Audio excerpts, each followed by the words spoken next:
Hello everyone. चलिए बच्चे आज हम शुरू करने वाले हैं हम आपको मैंने आवर्धन पढ़ाया था m बराबर आपने पढ़ा था H2/H1 होता है और जो बच्चों आपने दूसरा फॉर्मूला पढ़ा था वो होता है V/U। अब यहाँ पर m की वैल्यू कहीं पर माइनस होगी, कहीं पर प्लस होगी और कहीं पर 1 होगी। तो हम ये वैल्यू पढ़ेंगे। अगर माइनस होगी तो m का मतलब क्या है, प्लस होगी तो मतलब क्या है और 1 होगी तो मतलब क्या है। समझ में आया सब बच्चों को? अगर बच्चों m की वैल्यू माइनस आती है, m का मान आपने m का वैल्यू निकाले और m की वैल्यू माइनस आए तो जो प्रतिबिंब बनेगा, प्रतिबिंब होगा हमारा, वो कैसा होगा आप सभी बच्चों को पता होना चाहिए। प्रतिबिंब बच्चों वो होगा हमारा वास्तविक। कैसा होगा? वास्तविक, रियल होगा। समझ में आया? ठीक है। और अगर बच्चों m की वैल्यू प्लस होगी तो प्रतिबिंब कैसा होगा? प्रतिबिंब होगा आभासी। समझ में आया सब बच्चों को? Is it clear? और अगर m की वैल्यू 1 होगी तो प्रतिबिंब का जो साइज होगा वो वस्तु के साइज के बराबर होगा।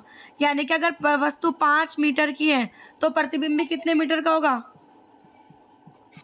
5 मीटर। बिल्कुल सही।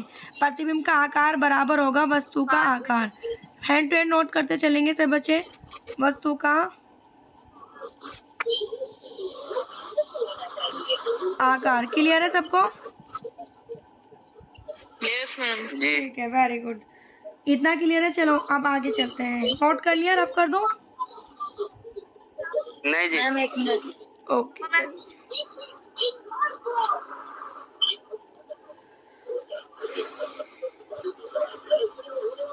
अब आपको मैंने बताया m का मान अगर 1 से बड़ा हो, कुछ भी हो, तो प्रतिबिंब का साइज वस्तु से बड़ा होगा।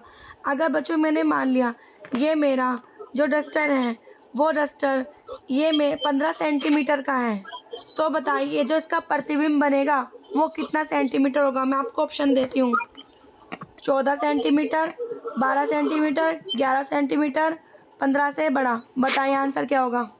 15 से बड़ा। 15 से बड़ा। समझ में आया सब बच्चों को? तो जो वैल्यू आएगी ना m की, हमेशा 15 से बड़ी आएगी। बताओ इतना क्लियर है क्या? चलिए। अच्छा, अगर बच्चों m का मान 1 से छोटा है, 1 से छोटे का मतलब क्या है? 0.5 हो, कुछ भी हो, 1 से छोटा होना चाहिए। ठीक है, तो बच्चों अब की बार उल्टा हो जाएगा। प्रतिबिंब बड़ा होगा या वस्तु बड़ी होगी? वस्तु का जो आकार होगा प्रतिबिंब से बड़ा होगा। समझ में आया? अगर वस्तु मान लिया ये डस्टर है 2 सेंटीमीटर का है, तो बताओ प्रतिबिंब कितने का होगा? प्रतिबिंब के लिए ऑप्शन दे रही हूँ मैं आपको। 2.5, 1, 3, 4, 9। बताइए। वस्तु बड़ी होगी और प्रतिबिंब छोटा होगा। ये 2 का है, ये 2 का है, तो बताइए प्रतिबिंब कितने का होगा? 2 से कम। 2 से कम कौन सा ऑप्शन नजर आ रहा है? ये। तो प्रतिबिंब का साइज होगा 1। समझ में आया? ये मैं आपको अपने पास से बता रही हूँ, कोई भी value. Is it clear to you? समझ में आया सब बच्चों को? Yes, ma'am. चलिए, अब हमारे पास 2 तरह के दर्पण होते हैं। कौन सा होता है? एक होता है बच्चों उत्तल और दूसरा कौन सा होता है? वो होता है हमारा अवतल। तो इसकी फोकस दूरी की अगर हम बात करते हैं, फोकस दूरी उत्तल दर्पण की वो प्लस होती है और अवतल दर्पण की माइनस होती है। Is it clear? Yes, ma'am. समझ में आया सब बच्चों को? तो अगर m की वैल्यू प्लस आती है, पॉजिटिव आती है, तो इसका और m की वैल्यू 1 से बड़ी आती है, तो बच्चों वो दर्पण होगा हमारा उत्तल दर्पण। कौन सा दर्पण होगा? उत्तल दर्पण। जैसे मान लिया m बराबर आपका आ गया 4, आपसे पूछा गया कौन सा दर्पण है, तो आप बताओगे बच्चों m की वैल्यू 1 क्या है? ये 1 से बड़ी, सॉरी 1 से छोटी। इसका मतलब है m की वैल्यू 1 से कितनी छोटी? ये आ गया 0.5 आ गया और ये प्लस में भी है, तो वो कौन सा होगा? उत्तल होगा। कौन सा होगा? उत्तल। अगर m की वैल्यू प्लस में है लेकिन वो क्या है? m की वैल्यू 1 से कैसी है? बड़ी है, यानी कि 2 है, 3 है, 4 है, कुछ भी है, तो वो कौन सा दर्पण होगा? हमारा अवतल दर्पण होगा। कैसे होगा? अवतल दर्पण होगा। कौन सा दर्पण होगा बच्चों? मैम, देखो बच्चों, r बराबर माइनस के 40 सेंटीमीटर फोकस दूरी निकालें। फोकस दूरी ये माँ है, ये बेटा है, तो फॉर्मूला सबसे पहले फॉर्मूला लिखेंगे पेपर में, F बराबर R/2। F बराबर R की वैल्यू कितनी है, माइनस की 40 और 2 इसका आधा कर दिया, 40 का आधा कितना होता है, माइनस के 20। यहाँ पे क्या है, सेंटीमीटर, यहाँ पे लिखेंगे सेंटीमीटर। अगर मैं पूछूं बच्चों बताइए दर्पण कौन सा है, बताओ, F की वैल्यू माइनस है तो कौन सा दर्पण होगा, अवतल। बिल्कुल सही जवाब, अवतल। बिल्कुल सही जवाब। 1 नंबर इसका, 1 नंबर इसका, 2 नंबर पक्के। देखो बच्चों, F बराबर 10 सेंटीमीटर है, उत्तर दर्पण है तो हमेशा फोकस प्लस होगा। U माइनस के 20 से सामने रखी है तो उत्तर दर्पण से जब भी सामने रखी होगी तो हमेशा U कैसा होगा, माइनस होगा। माइनस। प्रतिबिंब पूछ रहे हैं, निकालना है। हमने फॉर्मूला यहाँ से बना लिया, हमने ये पढ़ा था 1/f बराबर 1/v प्लस 1/u, ये दर्पण का फॉर्मूला पढ़ा था। यहाँ से हमने v का फॉर्मूला लिख लिया, अब हम वैल्यूज पुट कर देंगे, ठीक है बच्चों। तो चल रखते हैं, u की वैल्यू कितनी है, माइनस। जब भी ऐसी चीज होगी ना तो हमेशा ऐसे ब्रैकेट बनाएंगे, नीचे भी ऊपर भी। इतना काम कर लोगे ना सब बच्चे। अच्छा, u की वैल्यू कितनी है, माइनस के 20 रख दिया। f की वैल्यू कितनी है, प्लस के 10 रख दिया। u की वैल्यू कितनी है, माइनस के 20 रख दिया। f की वैल्यू कितनी है, प्लस का 10 रख दिया।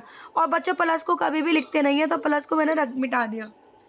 अब आगे चलते हैं, यहाँ पे बीच में मल्टीप्लाई है, माइनस की और प्लस की मल्टीप्लाई क्या होती है, माइनस, तो 20 इंटू 10 ये आ गया।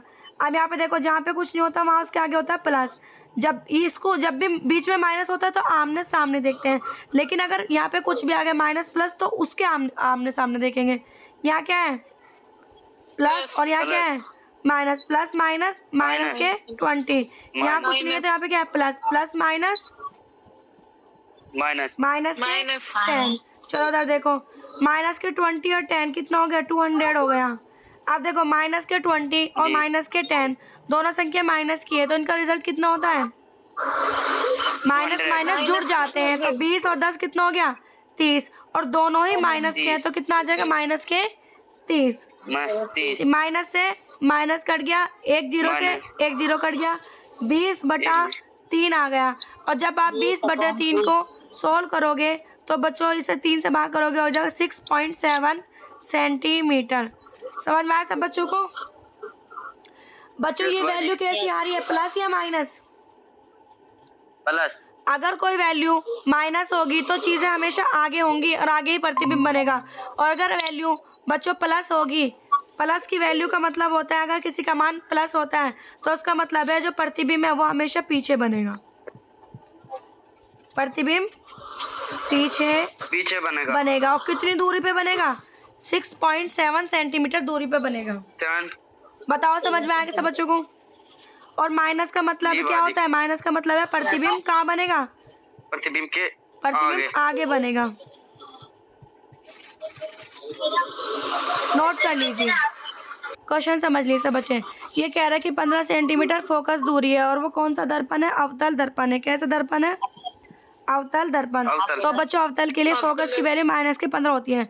अब ये कह रहा है कि सामने रखी है, जब भी कोई चीज सामने ही आगे होती है तो माइनस में लेता है, तो u बराबर माइनस के 30 सेंटीमीटर हो गया। अब कह रहा है जो वस्तु रखी हुई है वस्तु की लंबाई 2 सेंटीमीटर है, जब भी वस्तु की लंबाई होगी तो वो हमेशा प्लस में होगी और जो प्रतिबिंब की लंबाई होगी, आकार होगा, वो माइनस में होगा। ये हमें पता नहीं है, हम निकालेंगे। तो ये कह रहा है कि एक तो प्रतिबिंब की स्थिति बताओ, प्रतिबिंब कहाँ बनेगा, दूसरे प्रतिबिंब का साइज कितना होगा, तीसरा प्रतिबिंब कैसा होगा, आभासी होगा, वास्तविक होगा, क्या होगा। अब इसको हम कैलकुलेट करते हैं, ठीक है। चलो बच्चों, मैंने आपको बताया ये सब चीजें, यहाँ पे हमने फॉर्मूला लगा दिया, वैल्यू रख दी, -30 -15 सब वैल्यू रखी, कैलकुलेशन किया और माइनस के 30 सेंटीमीटर हमारा आंसर आ गया। माइनस का मतलब क्या होता है, प्रतिबिंब कहाँ बनेगा, सामने या आगे। समझ में आया, जैसे ये दर्पण है तो प्रतिबिंब यहाँ बनेगा, इधर बनेगा, सामने बनेगा। तो आप लिखोगे प्रतिबिंब कहाँ बनेगा, सामने बनेगा, यहाँ पे लिखोगे आगे बनेगा। और कितनी दूरी पे बनेगा, 30 सेंटीमीटर दूरी पर बनेगा। जब भी दूरी लिखेंगे तो निशान नहीं लगाएंगे, दूरी पर बनेगा, ठीक है बच्चों। अब हम निकालते हैं आकार। इतना क्लियर सब बच्चों को, ठीक है बच्चों। H2/H1 minus V/U। अब वैल्यू पुट कर देंगे। H2 हमें पता नहीं है तो मैं H2 ही रखूंगी। H1 मुझे पता है वो कितना है, 2 रख दिया, बराबर, यहाँ पे माइनस है। V की वैल्यू कितनी है, माइनस। जब भी ऐसी वैल्यू होती है हम ब्रैकेट बना के लिखेंगे। हाँ, V की वैल्यू माइनस के 30 है और U की वैल्यू माइनस के 30 है। माइनस से माइनस कट गया लेकिन ये वाला माइनस फिर भी बच गया। तो यहाँ पे कितना है h2/2 बराबर -1, यहाँ पे -30 से 30 कट गया तो कितना आ गया 1। यहाँ से तो माइनस से एक। माइनस कट गया, ये वाला माइनस यहाँ पर आ गया 1 हो गया। समझ में आया? जी जी। तो H2 यहाँ पे क्रॉस मल्टीप्लाई हो जाती है इन चीज़ों की। H2 तो सेम के सेम है क्योंकि इसके अपोन में 1 है, और 2 की मल्टीप्लाई माइनस के 1 में हो जाएगी, तो -2 और 1 कितना होता है, 2 1 जा 2, -2 आ जाएगा। यहाँ पे लिख देंगे सेंटीमीटर। तो वस्तु का जो प्रतिबिंब का आकार होगा वो कितने सेंटीमीटर का होगा, 2 सेंटीमीटर का। कितने सेंटीमीटर का, 2 सेंटीमीटर। और जब भी माइनस का आंसर आएगा तो जो आप प्रकृति पूछेगा, तो बच्चों वो प्रकृति कैसी होती है मैंने आपको कल पढ़ाया था। जब भी माइनस का बनेगा तो इधर बनेगी, और जितनी भी इधर इमेज बनती है उन्हें हम बोलते हैं वास्तविक। माइनस का मतलब ही यही होता है, जब भी माइनस तुम्हें यहाँ दिख गया या यहाँ पे दिख गया तो समझ जाना वास्तविक होगा, और बच्चों कैसा होगा, उल्टा होगा। क्लियर है सभी बच्चों को?